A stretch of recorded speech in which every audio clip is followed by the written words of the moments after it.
Assalamualaikum warahmatullahi wabarakatuh. Selamat pagi anak-anakku. Semoga kalian dalam keadaan sehat walafiat. Baik, untuk pertemuan kita hari ini kita akan membahas tentang iman kepada kitab Allah. Sebelumnya, pada pertemuan sebelumnya kita telah membahas tentang surah Al-Furqan dan surah Al-Isra. Baik, kita akan langsung saja ya masuk ke iman kepada kitab Allah. Tapi sebelumnya Bapak mau nanya nih, mungkin kalian sudah hafal ya, ada berapa sih kitab yang wajib kita ketahui? Yang wajib kita ketahui itu ada 4 ya. Satu, kitab Taurat. Yang kedua, kitab Zabur. Yang ketiga, kitab Injil. Yang keempat yaitu kitab Al-Quran.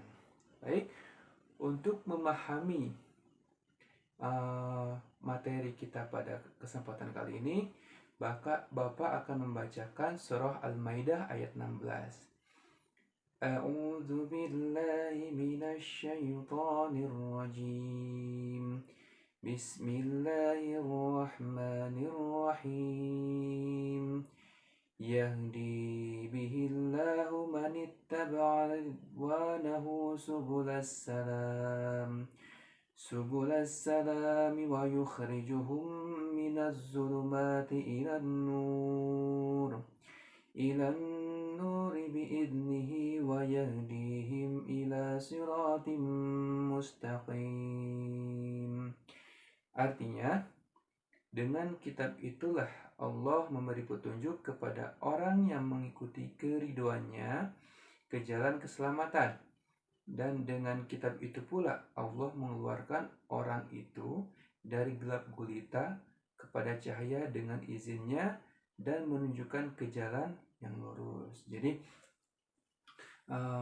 kita sudah tahu ya, salah satunya fungsi kitab Allah itu untuk menuntun kita ke jalan yang benar.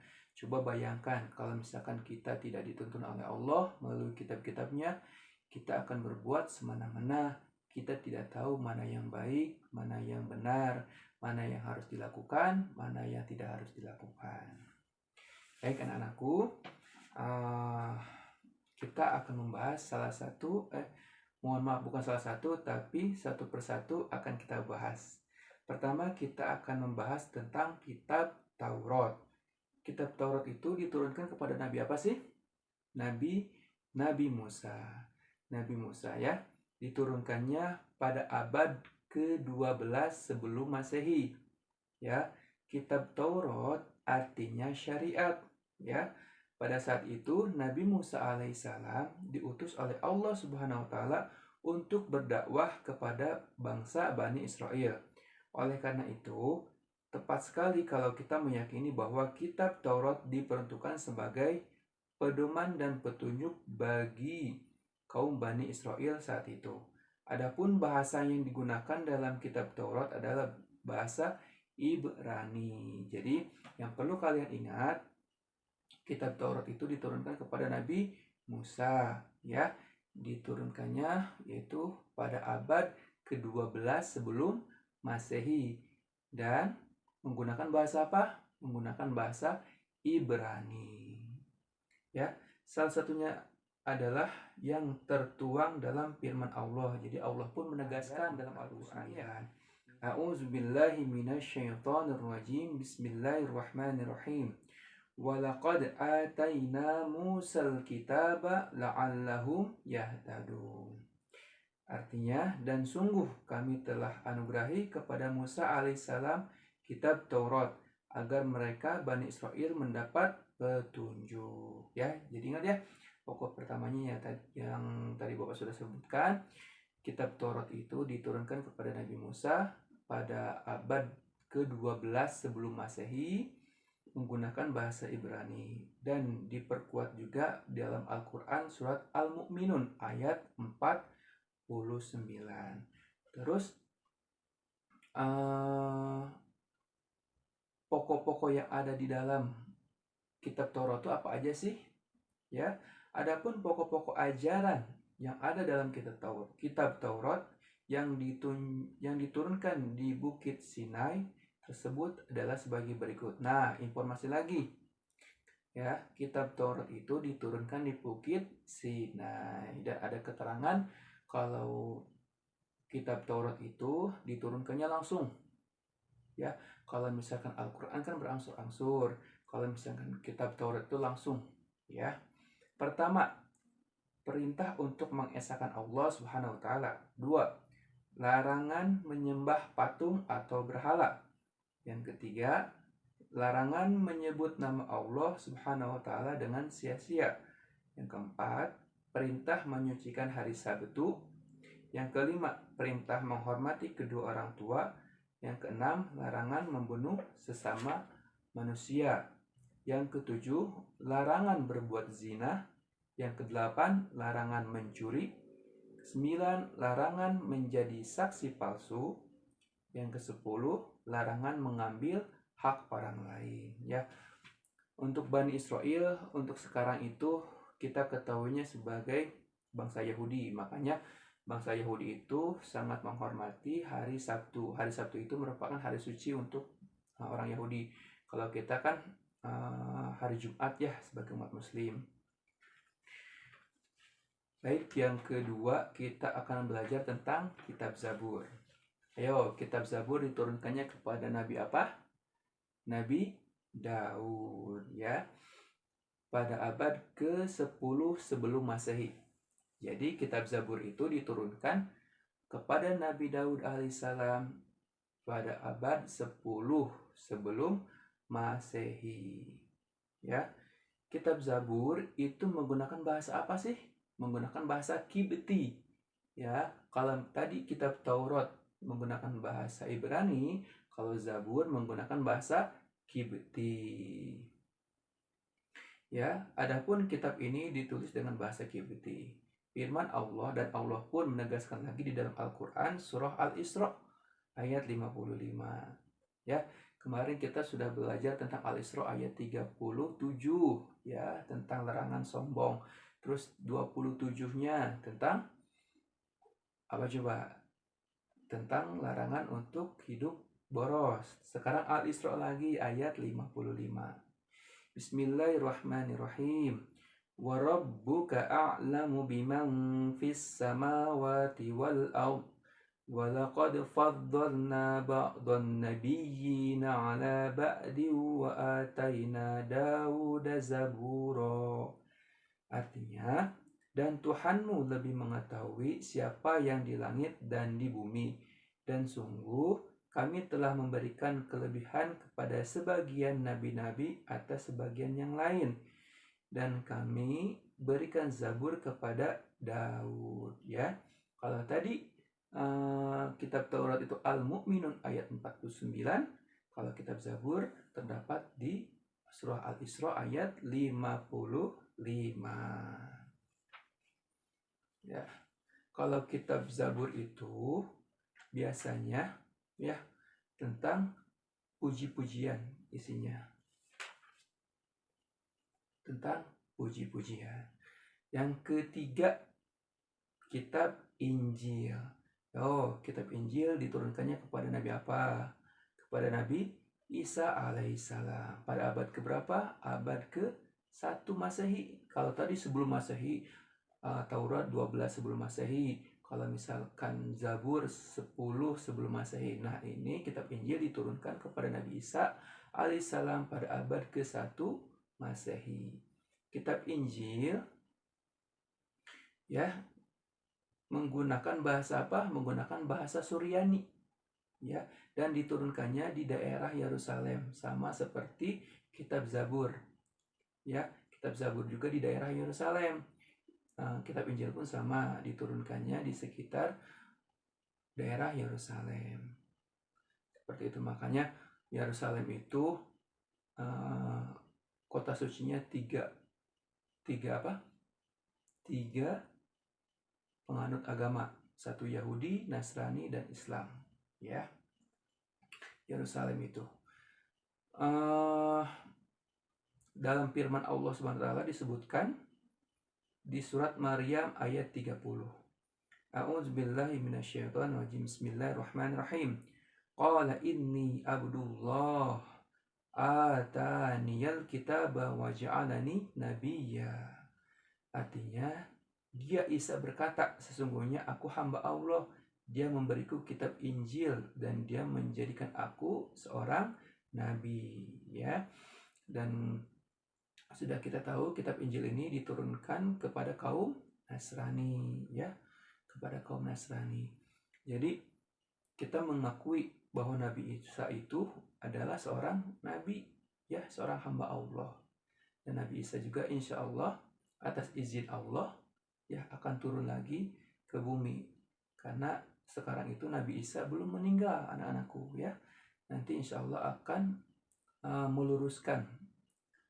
meluruskan apa yang salah pada kaum Nasrani yang menganggap Nabi Isa itu adalah Tuhan. Dan Nabi Isa meluruskan bahwa Nabi Isa itu bukan Tuhan, tapi Nabi Isa itu adalah sebagai utusan Allah, sebagai hamba Allah. Terus isi di kitab Injil itu apa aja sih? Pokok bahasanya itu ada 4, ya. 1, perintah untuk kembali mengesahkan Allah Subhanahu wa taala. Yang kedua, membenarkan keberadaan kitab Taurat. Yang ketiga, menghapus beberapa hukum dalam kitab Taurat yang tidak lagi sesuai dengan perkembangan zaman. Yang keempat, menjelaskan bahwa kelak akan datang kembali Rasul setelah Nabi Isa alaihissalam, yaitu Nabi Muhammad sallallahu alaihi wasallam. Di samping ada kitab Injil, penjelasan ini juga terdapat dalam kitab Taurat. Masya Allah, ya, Nabi Muhammad sallallahu alaihi wasallam itu telah dijelaskan di Injil. Masya Allah. Jangankan di Injil, di Taurat pun, di kitab pertama, ya, yang diturunkan, yang wajib kita ketahui di kitab Taurat pun, Nabi Muhammad SAW itu sudah dijelaskan. Ya, makanya, dan Nabi Muhammad adalah khatamun nabiin, ya, penghujung para nabi. Jadi tidak ada nabi setelah Nabi Muhammad, ya. Jadi ingat kita bahwa kita harus yakin nanti di semester kedua iman kepada Rasul bahwa tidak ada lagi nabi setelah Nabi Muhammad SAW. Kita sudah belajar 3 nih, ya. Pertama, kitab Taurat diturunkannya kepada Nabi Musa alaihissalam pada abad 12 sebelum Masehi, menggunakan bahasa apa tadi? Bahasa Ibrani. Yang kedua, terus perkuat di dalam Al-Quran surah apa? Al-Mu'minun ayat 49. Kalau misalkan kitab Zabur itu diturunkannya kepada Nabi Daud alaihissalam menggunakan bahasa Kibti, diturunkannya pada abad 10 sebelum Masehi, dan diperkuatnya di surah Al-Isra ayat 55. Yang ketiga, jadi apa? Kitab Injil diturunkannya kepada kepada Nabi Isa alaihissalam, ya, kepada Nabi Isa alaihissalam pada abad 1 Masehi. Menggunakan bahasa apa? Menggunakan bahasa Suryani, ya. Kepada kaum apa? Kepada kaum Nasrani. Kalau kitab Taurat dan Zabur itu kepada Bani Israel, kalau misalkan Injil itu kepada kaum Nasrani. Cepat banget ya kita belajarnya, Masya Allah. Mudah-mudahan kalian bisa menangkap intisari dari iman kepada kitab. Dan tadi untuk kitab Injil juga diperkuat dalam Al-Quran surah Maryam ayat 30. Ya, yang keempat nih, yang terakhir, ya, kitab Al-Quran. Kitab Al-Quran itu diturunkannya kepada Nabi siapa coba? Nabi kita, Nabi Muhammad sallallahu alaihi wasallam, ya, pada abad ke-7 Masehi. Kurun waktunya 611 sampai 632 Masehi. Ayo, dalam kurun waktu 22 tahun, 2 bulan, 22 hari, ya. Kitab Al-Quran adalah kitab yang wajib kita pelajari, kita amalkan, ya. Satu huruf itu satu kebaikan, ya. Pahalanya luar biasa. Jadi sayang banget kalau misalkan satu hari saja tidak membaca Al-Quran, ya.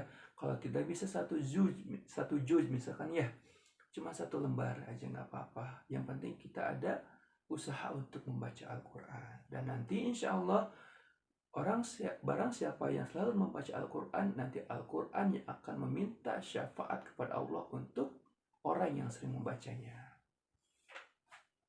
Ya, dalam Al-Quran pun disebutkan ya bahwa terdapat dalam surat Al-Imran ayat 3. A'udzubillahi minasyaitonirrajim. Bismillahirrahmanirrahim. Nazzala 'alaikal kitaba bil haqqi musaddiqan lima baina yadayhi wa anzalat taurata wal injil. Dia menurunkan kitab Al-Quran kepada Muhammad. Dia menurunkan kitab Al-Quran kepadamu Muhammad yang mengandung kebenaran, membenarkan kitab-kitab sebelumnya dan menurunkan Taurat dan Injil. Ya. Terus wahyu pertama yang diturunkan kepada Nabi Muhammad adalah surah Al-Alaq ayat 1 sampai 5 ya. Ayat 1 sampai 5 di mana? Di Gua Hiro. Baik, apa aja sih pokok-pokok yang terdapat dalam Al-Qur'an? Yang pertama pastinya ya, yaitu membahas tentang akidah atau keyakinan, yaitu hal-hal yang berkaitan dengan keyakinan seperti mengesahkan Allah. Jadi empat kitab tadi pada dasarnya itu apa? Mengesahkan Allah, tentang ketauhidan, tentang keyakinan, tentang akidah. Seperti mengesahkan Allah Subhanahu wa taala dan meyakini malaikat Allah Subhanahu wa taala. Yang kedua tadi akidah, yang kedua itu akhlak budi pekerti, yaitu berkaitan dengan pembinaan akhlak mulia dan menghindari akhlak tercela. Yang ketiga ibadah, yakni yang berkaitan dengan tata cara beribadah seperti sholat, zakat, dan ibadah yang lainnya. Yang keempat muamalah. Muamalah itu apa sih? Berkaitan dengan hubungan antara sesama manusia. Yang kelima tarikh. Tarikh itu sejarah, yaitu kisah orang-orang dan umat terdahulu. Jadi itu ya materi kita pada kesempatan kali ini. Mudah-mudahan dengan kita meyakini kitab Allah, kita semakin rajin untuk membaca kitab Al-Quran. Ya, membaca saja itu udah satu ayatnya 10 kebaikan. Bayangkan kalau misalkan kita sering rajin membacanya. Ya, setiap hari satu lembar, insya Allah kita akan mendapatkan syafaat nanti dari Al-Quran yang kita baca. Baik, kurang lebihnya Bapak mohon maaf. Wabillahi taufiq wal hidayah. Assalamualaikum warahmatullahi wabarakatuh.